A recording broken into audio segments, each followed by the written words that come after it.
Hi, welcome back to this course on computational thermodynamics and kinetics of materials.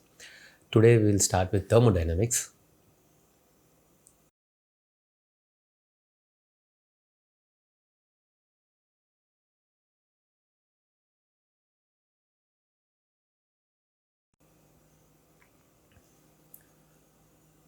So these are the things we'll cover in this class. The scope of thermodynamics in terms of predicting the feasibility of a process, or in other words, the stability of phases. Right? These things are connected to the idea of direction of natural processes. Why thermodynamics is fundamental. See, the point is, if we have to figure out why certain phase is stable or certain phases transform to some other phases, that's what we're calling it as a process here. Whether that is possible or not can be predicted by thermodynamics. So why thermodynamics? Is there anything more fundamental like quantum physics or something? Can that explain the phase stabilities and so on? The answer is no. We will see why. So that's the question here, why thermodynamics is fundamental.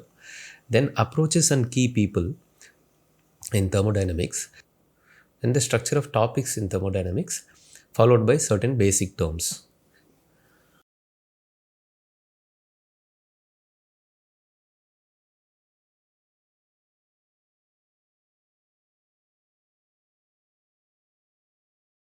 Now let's consider a material Z, let's say. It's an alloy. It is stable in alpha phase form at high temperature, let's call it T1. There is a furnace here, and this purple thing is the material in alpha phase, and this is at high temperature. There is another furnace here at low temperature, and it's empty now. Now, at high temperature, when we say it is stable, it means that it is in equilibrium or stable state. What does it mean? It means no change with respect to time. Then, if we take this from high temperature and put it at lower temperature and give some time, what happens is it transforms to, let's say, some other phase. T2, low temperature, the phase turns, the alpha phase turns to beta. It may take some time to transform. After transformation, it is stable in beta phase form, meaning during the time of transformation, there are changes, and once the change is complete, then with respect to time, there is no change in phase. So it is stable in beta phase form. Okay, again, this is a new equilibrium state. It has no change with respect to time. Now, what happened in these cases? Let us analyze them further. At low temperature, the T2 temperature, we started with this initial state of alpha, and then it slowly turned to beta, and it became stable in beta, right? So the metastable state, meaning the alpha state with which we started, is called a metastable state because it is not stable at this temperature, and it is the parent phase now, and it has turned to a stable state, which is the product phase. Okay, right. So the direction of natural process is like this. So it goes from metastable state to stable state. Okay. Now this is a state variable. Temperature T2 is called a state variable. It is telling about the state of the system now, and this state variable corresponds to certain stable state, right? Some stable microstructure or the stable phases inside. Okay, that's what we call it as stable state here. But the state variables basically represent the state. The T2 is the state variable here. So this change is possible because it goes from metastable to stable state. Okay. So if we go to a higher temperature, what happened there? It was in alpha state initially. We call that as the stable state, because with respect to time, it is not going to change into any other state like the product phase that we see in the low temperature. Okay, so if we want to consider the low temperature phase, the beta phase, let's say, that as the product phase, and think whether this change is possible, it is not going to be possible because the system is already in its stable form, right? So it's not going to change to any other state.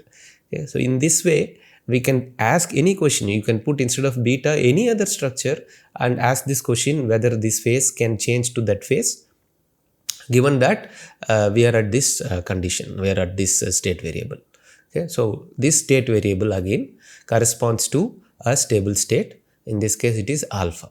Okay, so the answer, so the point is this: the scope of thermodynamics is it dictates the stable state under a given set of conditions. Okay, we say set of conditions, and here we are talking about only one condition, temperature. Of course, there can be pressure and composition also. They can all change the stable form of the material. So state variables correspond to certain stable states. Okay, and the scope of thermodynamics is actually this: it governs the feasibility of any change.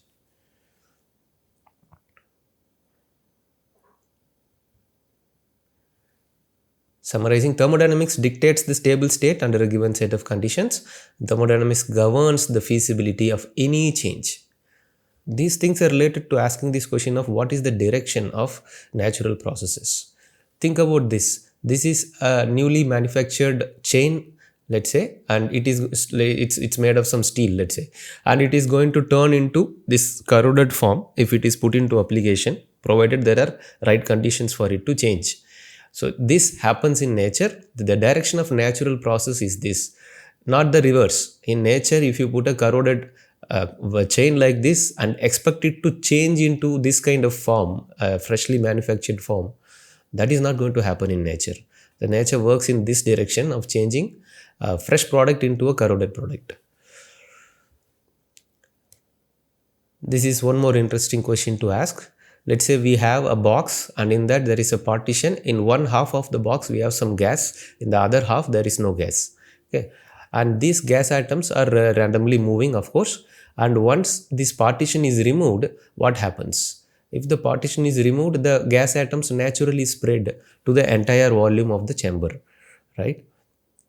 So in this case, what is the direction of the process? It went from one half of the volume to the entire volume. There is no reason to expect this entire volume gas to naturally get compressed into one half. Okay, that is not going to happen in nature, intuitively speaking. This is one more example where hot and cold bodies are attached to each other, and they are within some kind of a chamber which doesn't permit any heat to go out or come in. Okay, in that case, what is going to happen? This hot and cold are going to naturally become warm, exchanging their heat. So hot and cold becoming warm, the direction of natural process is like this. So you cannot expect a warm body to naturally become one half hot and the other half cold. Okay, this is possible, not the reverse. So these are some observations that we have in nature, right? Why does phase transform? Why does iron rust? Why does gas spread? Why does heat dissipate? And even questions like, what is life? Why do we age? Life in the sense of the process of life, okay? A life form existing in this universe. So why that happens? And why do we age? All these things are basically talking about changes. Something changes to something else, or something is being stable. Okay, these things, the reason behind these things is answered by the laws of thermodynamics, especially the second law of thermodynamics. But why only thermodynamics when we have physics? Okay, the fundamental laws of modern physics are these two: standard model of particle physics and theory of relativity, right? You see, all the science is underpinned by this. Is what is the expectation when we have powerful theories like this, that all the biology is nothing but a complex chemistry, and all the chemistry is nothing but the complex physics. So therefore, using physics we can explain anything. And if these two are the fundamental theories in physics, why are we not taking them to explain the questions that we have asked till now? Why do we talk about thermodynamics? Is thermodynamics fundamental? Are the laws of thermodynamics fundamental? Fundamental in the sense there is nothing else that can be used to explain this.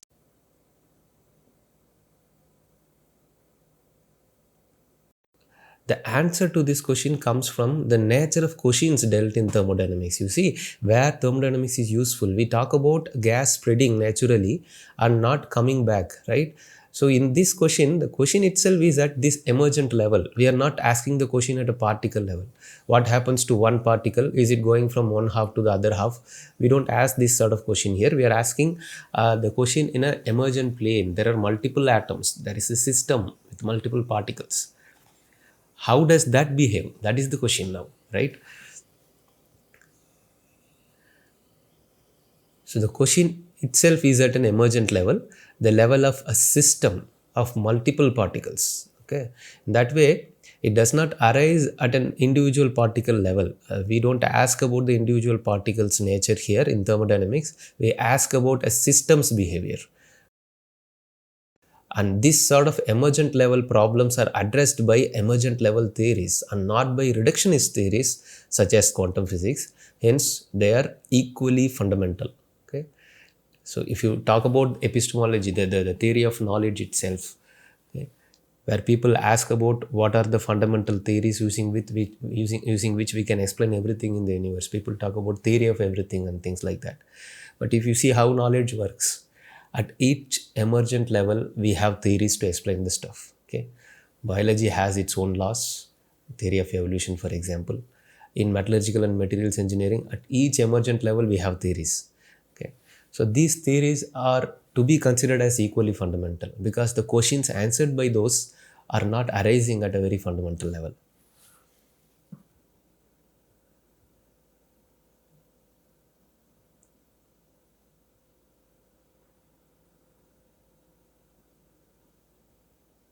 Right, that's about thermodynamics being fundamental. And who are the people involved in this? Classical thermodynamics is possibly the one which we will be seeing mostly in detail. Sadi Carnot can be regarded as the father of it. And then statistical thermodynamics is other way to look at the thermodynamics. Ludwig Boltzmann can be regarded as the father of it. And when Clausius came, he formalized what Sadi Carnot did. He introduced the term entropy, he formalized thermodynamics.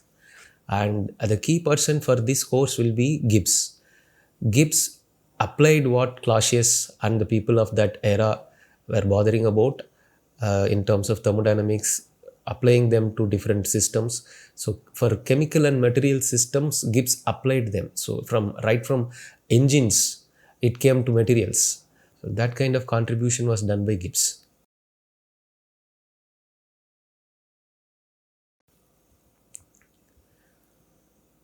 So the topics that we are going to deal in this course will be mostly in classical thermodynamics, and the classical thermodynamics does not consider the existence of atoms, whereas the statistical thermodynamics does.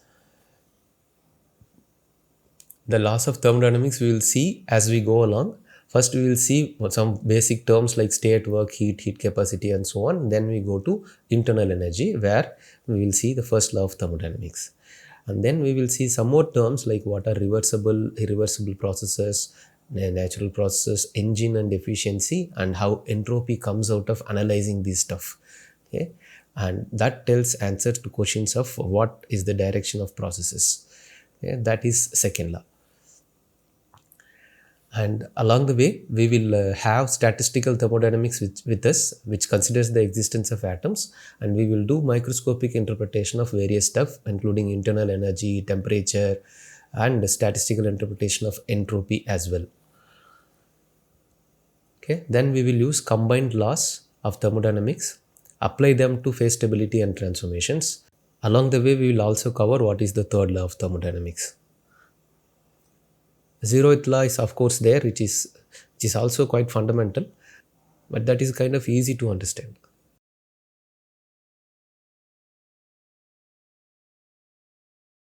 This is quite funny. The science of thermodynamics is based on 4 laws. Of these 4 laws, the second law was discovered first, the first law was discovered second, the third one to be discovered was called the zeroth law, and the fourth law is called the third law. All of that make perfect sense because thermodynamics is the most implacably logical of all the sciences. This is given by Professor David Goodstein. Let's see the basic terms that we wanted to cover in this class. System and surrounding. What is the system? Let's say in this case, there is a cylinder, there's a cross section of it, and gas is there inside, and there is a piston here and some load on top of that. When we heat it, the gas expands and the volume goes up. We will be studying these kind of things, and we'll also be studying this kind of things where we keep some stoppers here so that the volume cannot expand, and we add matter here. Okay? Of course, we can heat it also. We can add matter to this also. So, various kind of things that are possible in this system. So, what is system here? The gas that is expanded now. So, now this big volume now is system. Previously, it was like this, right? The volume was lesser before heating. So that was the system then. So what we are considering is not some particular space in the universe. We are considering some matter. It can expand. Then we have to expand our spatial consideration also for what is a system. In this case, this second case, this entire volume is the system now. And then we saw these items, metal inside a furnace. This can be a system.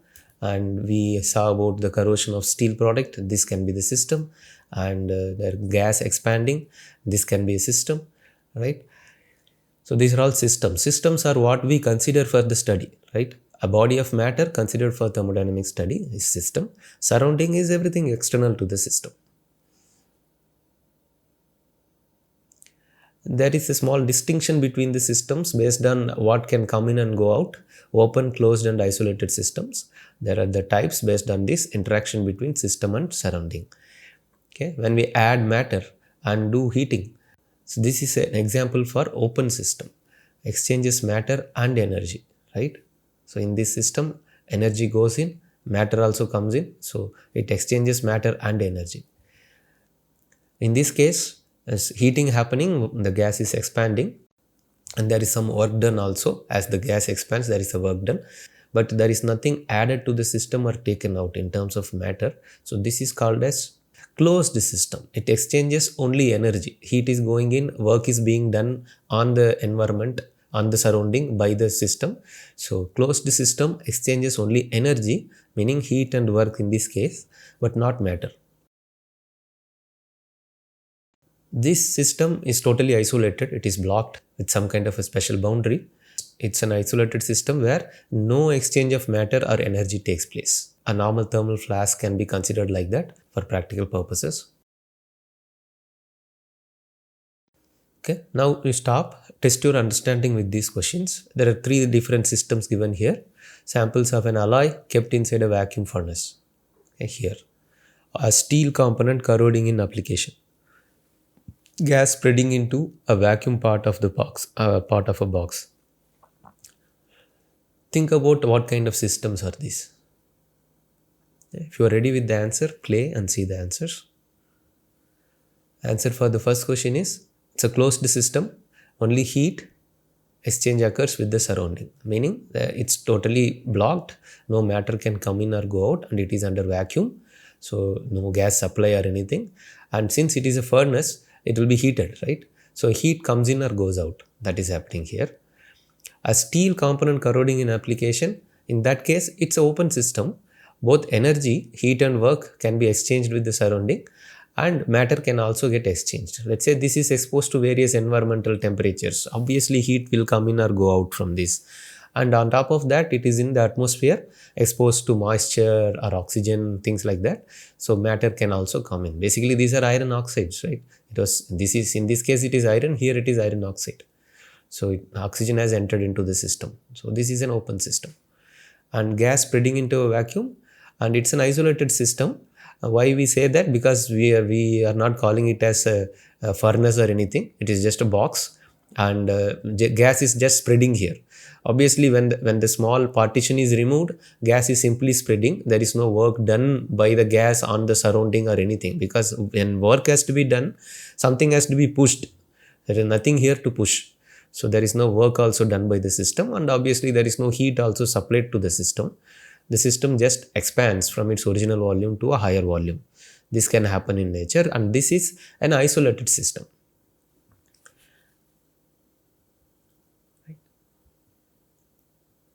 Now, what is the state of a system? Very, very important idea. To check the feasibility of any change, study the system, that is, study the system before and after a change. That's what we do in thermodynamics. Okay? So, study the system before and after a change, meaning study the state properties or state variables before and after the system, before and after the change. Okay? So, we need to know now what are state properties or state variables of a system.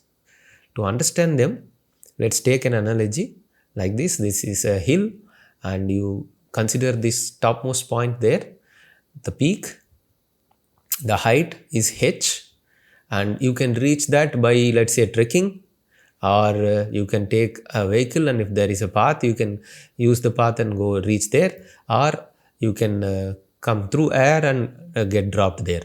By any means you reach there, the height is not going to be different, right? Where you have reached, that point has an altitude from the sea level, and that is h, that's not going to change. Okay? No matter how the peak is reached, the altitude is always h. That is, the path does not matter. So for the point here, there is a potential energy, right? Potential energy can be calculated within this if this is in the gravity field, using mgh. No matter how the peak is reached, potential energy is going to be mgh. And this height h and pe, potential energy, are analogous to the thermodynamic state properties. We will see about more state properties, and this is how you understand the state properties. When we say state property, you think about the altitude part or the potential energy part. No matter how you go to that part has particular altitude, and that part has particular potential energy. So some books use the word state variable, some books use the word state property, doesn't matter, they can be used interchangeably.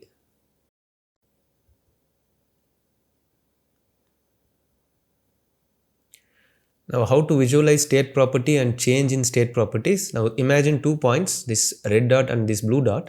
We have two different heights, h1 and h2 for them. And difference in state property between these two states can be seen directly here in terms of height, and potential energy can also be calculated, right?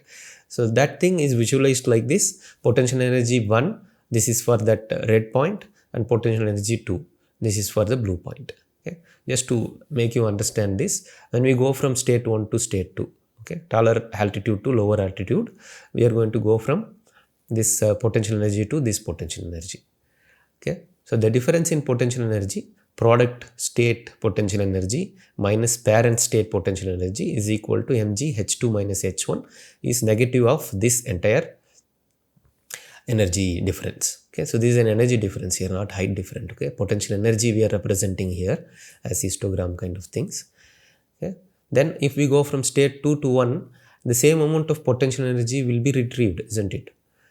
So difference between potential energy 1 and 2 is negative or positive of this entire change. Okay, so change of potential energy over a cycle, if we go from state 1 to any state, let's say state 2, and come back to state 1, you are essentially coming back to the same altitude, isn't it? So the potential energy is not going to change over the entire cycle. So change of potential energy over an entire cycle is going to be 0. Okay? This is how the state properties behave in cycle. A state property does not change in a cyclical process. Very important. Okay, based on this, so many things people are able to figure out that a state property, if it is sensed, one has to be really serious about what is it. Study the state before and after a change, meaning study the state properties. We said a source of confusion with the term state would be this one: structural or physical state, okay, versus thermodynamic state.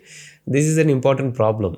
In materials, we say structural state of a material is often expressed as, for example, gaseous state or BCC state, etc. Okay, the physical form itself comes here, gaseous form.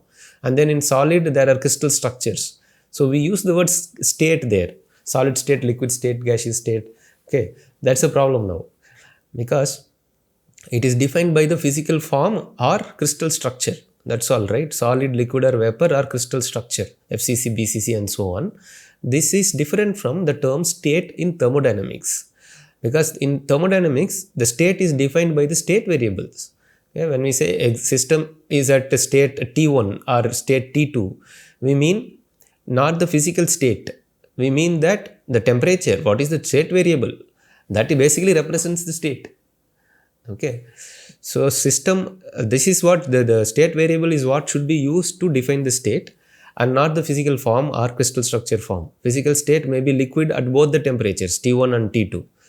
Okay, but when we change the temperature, are we going to say since it is liquid at T1 and T2, there is no change in state? Obviously, there is a change in state. The temperature has changed. So, temperature should be used as the state variable, not the physical form or the crystal structure form.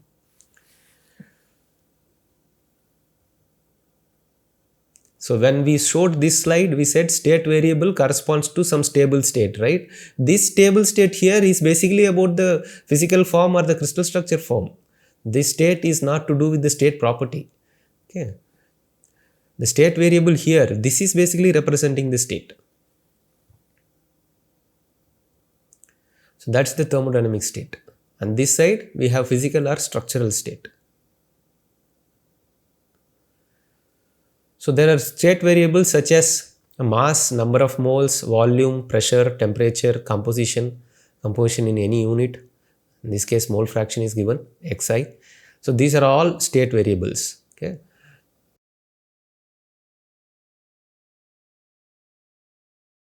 Some of the state variables can come under this size of the system, mass and number of moles and all. Let's see about them. The size of the system is measured as mass, number of atoms or molecules, or number of moles of atoms or molecules.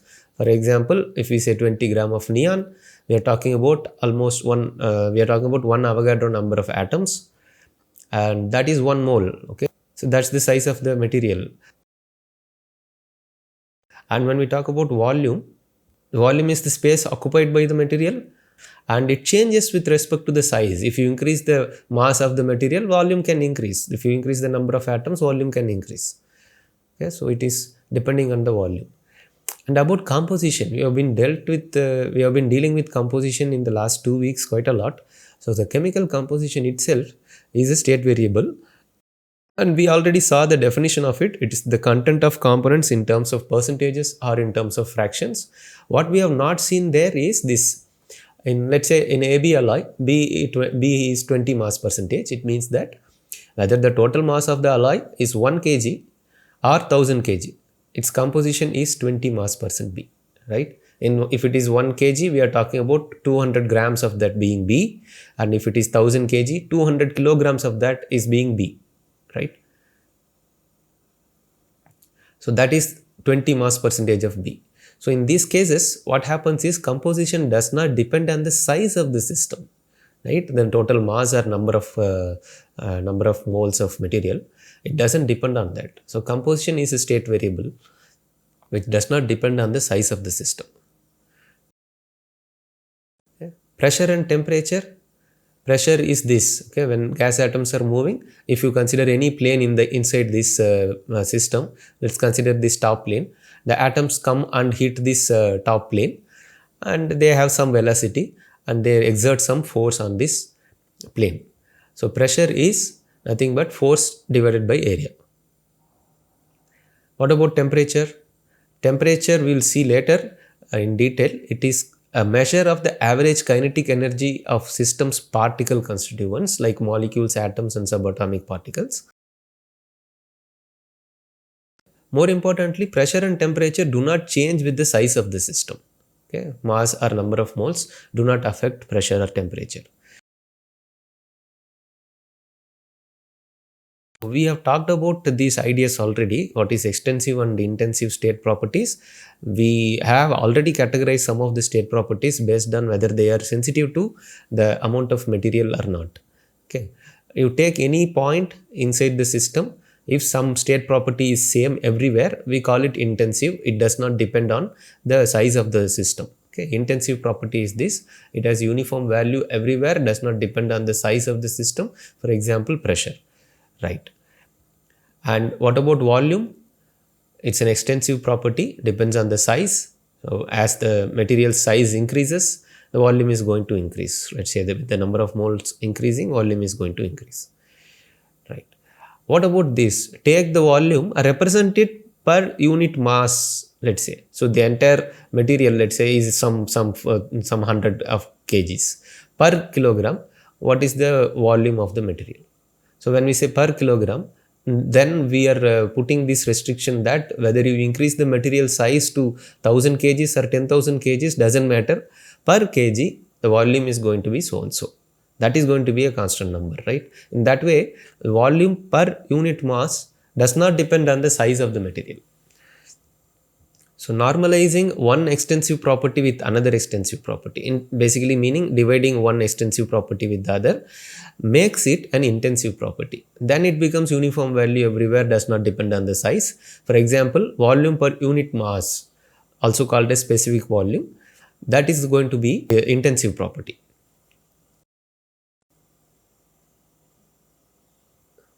Okay. In the upcoming classes, we'll see about more state properties such as internal energy, entropy, enthalpy, Helmholtz energy, Gibbs energy, and so on. All of them are quite important to understand the physical metallurgy of materials.